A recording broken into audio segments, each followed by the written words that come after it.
તમારું બધાનું સ્વાગત છે આપણી યુટ્યુબ ચેનલમાં। તો આજે આપણે આવ્યા છીએ ગોરખમઢી, જે નાથો સંપ્રદાયનું એક તપોવન ભૂમિ છે, જ્યાં ગોરખનાથજીએ 12 વર્ષ સુધી તપસ્યા કરી હતી। તો આપણે એ સ્થળની આજે મુલાકાત લેવાના છીએ। તો તમે બધા વિડીયોના એન્ડ સુધી બન્યા રહેજો। આપણે અહીંયા અંદર તરફ એન્ટ્રી કરીએ તો આપણે અહીંયા વિશાળ ગેટ જોવા મળે છે।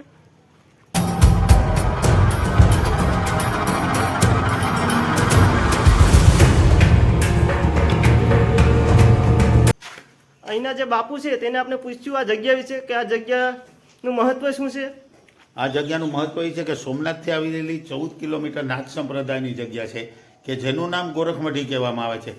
જ્યાં બેસીને ગુરુ ગોરક્ષનાથે તપસ્યા કરી છે। તો તપસ્યા કરી છે તો ત્યારનો અહીંયા અખંડ ધૂણો ચાલે છે, અખંડ જ્યોત ચાલે છે। એની બાજુમાં આવેલી મનશ્રી મેળનાથજી બાપુની જીવિત સમાધિ છે। ગાય અને કૂતરોની મનશ્રી મેળનાથજી બાપુની જીવિત સમાધિ છે। એટલે આ જગ્યાનું નામ ગોરખમઢી કહેવામાં આવે છે। આ બહુ ઐતિહાસિક રોડ કિનારે એક વૃક્ષ આવેલો છે અને વૃક્ષ એટલે એને ગોરખાંબલી કહેવામાં આવે છે। એવો વૃક્ષ એક અહીંયાથી આપ જાઓ તો ગિરનાર માથે આવેલો છે, અને પછી આપ અંદર એન્ટ્રી થાવ તો નાથ સંપ્રદાયના જે મહંતો છે એની બધાની સમાધિ છે। ને આ જગ્યાની નીચે આ 200 થી 250 વીઘા જમીન પણ આવેલી છે ગાયોને ચરિયાણ માટે। 200 થી 250 વીઘા જગ્યાની ચરિયાણ પણ આવેલી। ને હાલમાં આ જગ્યાની અંદર અત્યારે મહંત તરીકે મહંત મહેશનાથજી બિરાજમાન છે। તો ચાલો આપણે અંદર જઈએ, એન્ટ્રી થાય તો મહંતોની સમાધિના દર્શન કરીએ, પછી અખંડ ધૂણાના દર્શન કરીએ।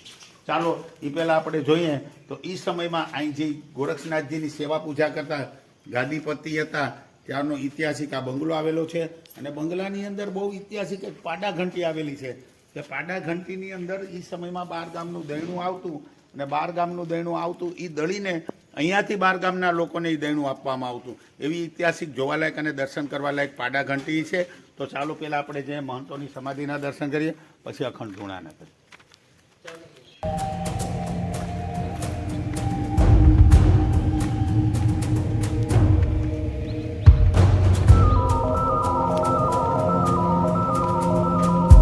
અહીંયા જે ગોરખનાથજી છે તે કેટલા વર્ષ તપસ્યા કરી હતી? અહીંયા ગોરખનાથે 12 વર્ષ તપસ્યા કરી હતી દ્રોપર યુગમાં। દ્રોપર યુગમાં ત્યારે આ ગીર જ કહેવાતું, એની માથે ગોરખમઢી ગામ કહેવામાં આવે છે। 151 મધ્યમાંથી ગોરખમઢી એક જ કહેવાય છે કે જ્યાં ગોરખનાથે તપસ્યા કરી છે। અને નાથ સંપ્રદાયની આરતીની અંદર આજે ગોરખમઢીનું નામ બોલવામાં આવે છે, એટલે ગોરખમઢી કહેવામાં આવે છે। અને સોમનાથથી 14 કિલોમીટર અને બહુ જ પ્રાચીન જગ્યા અને તપોવન ભૂમિ જગ્યા છે। અને ધૂણાના આપણે દર્શન કરી અને નીચે જઈએ 25 પગથિયા તો 800 થી 900 વર્ષ જૂની ગુરુ ગોરક્ષનાથની મૂર્તિ પણ આવેલી છે। એ પણ દર્શન કરવા લાયક મૂર્તિ છે। ને અત્યારે અમારે જે કાળ ભૈરવ છે એ પણ બહુ ચેતન છે। અને પછી કહેવાય છે કે ભાઈ ચેજમાં છંદર ગોરખ આવ્યા, ગુરુ કરતા ચેલા વધ્યા। તો એ પછી આપણે દર્શન કરીએ તો ગુરુજીની બાયણે મૂર્તિ છે અને ગોરક્ષનાથની અંદર છે। ભોયરામાં જવા પહેલાં મનશ્રી મેળનાથજી બાપુની જીવિત સમાધિ છે। ગાય કૂતરો અને મનશ્રી મેળનાથજી બાપુની જીવિત સમાધિ છે। ને અત્યારે આ જગ્યાની અંદર ગાયો પણ રાખેલી છે। આ જગ્યાની અંદર આવતા યાત્રિકોને ભોજન દેવામાં આવે છે ને એક અન્નક્ષેત્ર ચાલુ છે।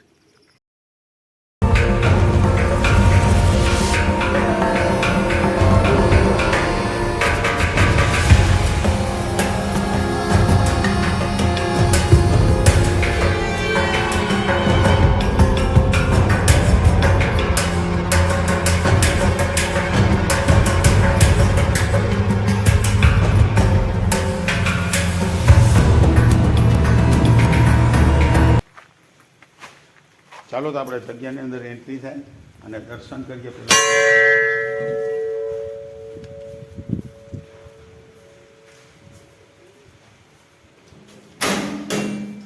પહેલાં ગુરુ ગોરક્ષનાથજીનો ધૂણો આવેલો છે।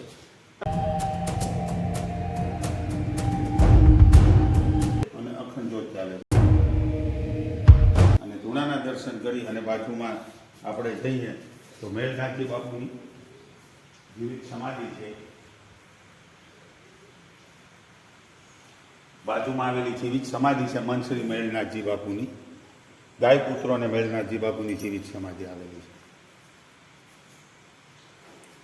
તો પછી હવે તમારે નીચે જવાનું। ભગવા કપડાં પહેરેલી ગોરક્ષનાથની મૂર્તિ છે, ગણપતિ, અન્નપૂર્ણા દેવી અને નાગાર્જુન।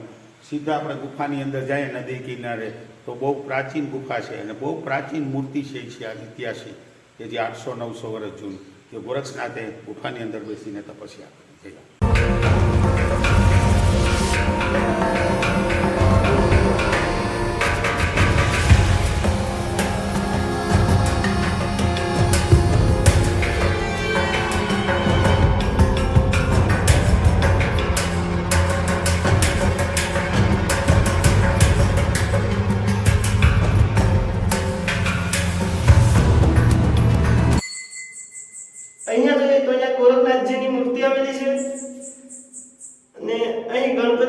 મૂર્તિ આવેલી છે. તો આ તે ગુફા છે જ્યાં ગોરખનાથજીએ બેસી અને 12 વર્ષ સુધી તપસ્યા કરી હતી.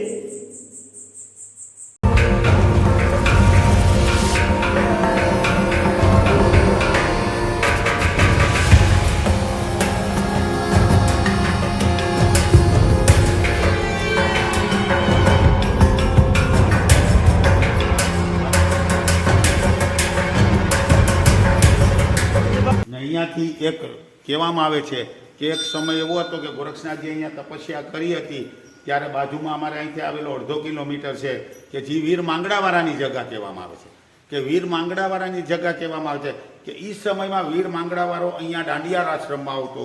એક ઐતિહાસિક એવો આ ઇતિહાસ છે કે વીર માંગડાવાળો અહીંયા દાંડિયા રમવા આવતો, એવો એક કાંઈ મોટો ઇતિહાસ એ કહેવામાં આવે છે કે અહીંયાથી એ પણ બહુ જોવાલાયક જગ્યા આવેલી છે. પછી ચાલો દર્શન કરીએ તો ગોરખનાથના ગુરુની મૂર્તિ બાયણે છે. દાદા ગુરુ મચ્છંદરનાથજીના દર્શન કરીએ. કહેવાય છે કે ચેચ મચ્છંદર ગોરખ આવ્યા, ગુરુ કરતા ચેલા વધ્યા. એટલે ગુરુજી બાયણે બેઠા છે અને ચેલો અંદર બેઠો છે. એ આખો એનો ઇતિહાસ છે. ચાલો.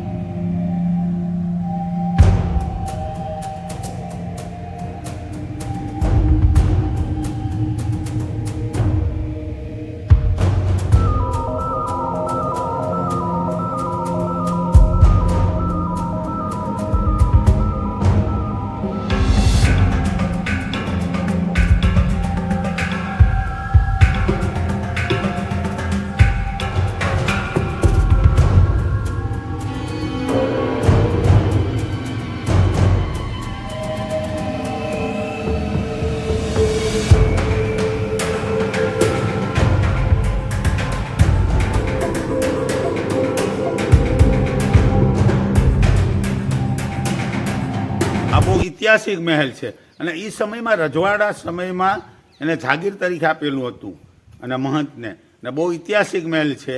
અને મહેલની અંદર એક બહુ ઐતિહાસિક જે ઘંટી છે કે જેને પાડા ઘંટી કહેવામાં આવે છે. ને પાડાથી ચાલતી અને 12 ગામનું અહીંયા અનાજ આવતું એ લોકોને આપવામાં આવતું, એટલે પાડા ઘંટી એને કહેવામાં આવે છે. આપણે એનાય દર્શન કરશું. અને ભોયરાની પછી નદી છે સરસ્વતી. કે આ સરસ્વતી નદી છે અને જે પ્રાચીનથી નીકળેલી છે ને આ સરસ્વતીનું ત્રિવેણીની અંદર સંગમ થાય છે.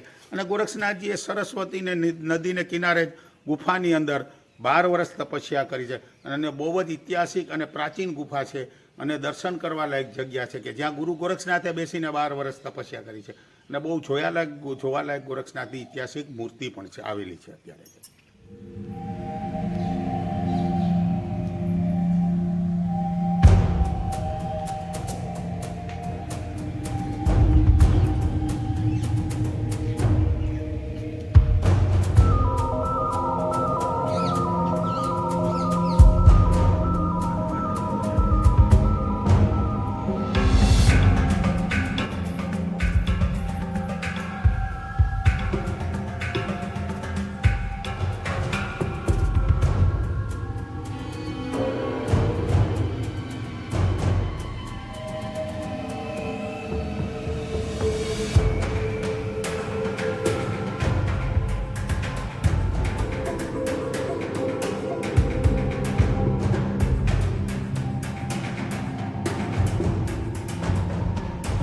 પણ આવેલી છે.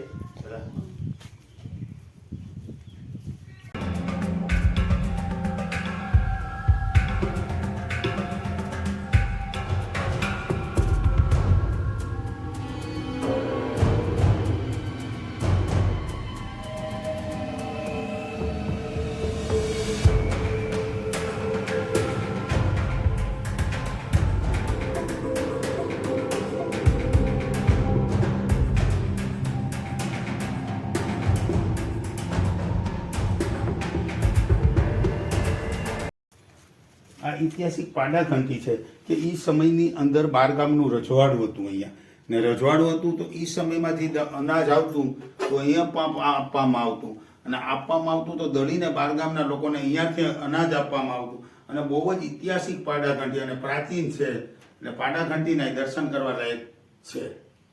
જરૂર બતાવશો. બાપુ જે ઓલું સામે જે મૂક્યું છે તેમાં શું અનાજ ભરવામાં આવતું હતું? હા, અહીં અનાજ ભરવામાં આવતું. અનાજ એમાં ભરી અને આમાં ઘંટીની અંદર નાખવામાં આવતું અને ઘંટીની અંદર નાખી અને પાડો ચાલતો અને પાડાથી લોટ દળી અને માણસોને અહીંયાથી આપવામાં આવતું. તો મિત્રો આપ જોઈ શકો છો કે તે આ પાડા ઘંટી છે જે અહીંયા 12 ગામનું દળનું દળવામાં આવતું હતું.